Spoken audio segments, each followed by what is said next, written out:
అందరికీ స్వాతంత్ర దినోత్సవ శుభాకాంక్షలు. మనకు స్వాతంత్రం తేవడం కోసము కొన్ని వేల మంది, కొన్ని లక్షల మంది, భగత్ సింగ్ నుంచి గాంధీ మహాత్ముని వరకు ఎంతో మంది ప్రత్యక్షంగా పరోక్షంగా పోరాడి మనకు స్వాతంత్రం తెచ్చిపెట్టినారు. మొఘలాయులు తెల్లదొరలైతే దేశాలు విడిచిపెట్టి వెళ్ళిపోయారు, కానీ మన దేశంలో అదే మనస్తత్వం ఉన్న నిరంకుశవాదులు మన దేశంలో కొన్ని లక్షల మంది ఉన్నారు. ఆ లక్షల మంది కింద కొన్ని కోట్ల మంది ఇప్పటికి కూడా స్వేచ్ఛ, స్వాతంత్రము, సమానత్వం లేక బానిస బతుకుతానే ఉన్నారు. ఇదంతా ఎందుకు వస్తుంది?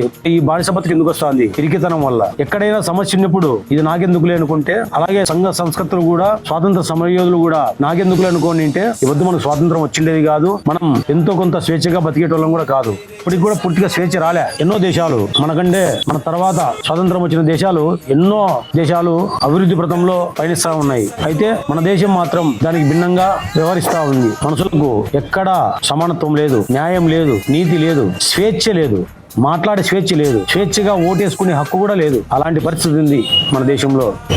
దీనికోసము ప్రతి ఒక్క యువత ముసలి వాళ్ళగా లేకుండా ప్రతి సమస్య మీద తిరుగుబాటు చేసి మన భవిష్యత్ తరాలకు నిజమైన స్వాతంత్రాన్ని ఇవ్వాలా. అంతవరకు మన స్వేచ్ఛ కోసము, సమానత్వం కోసము, స్వాతంత్రం కోసము నిత్యము సంగ్రామం జరుపుతూనే ఉండాల్సిందే. Thank you.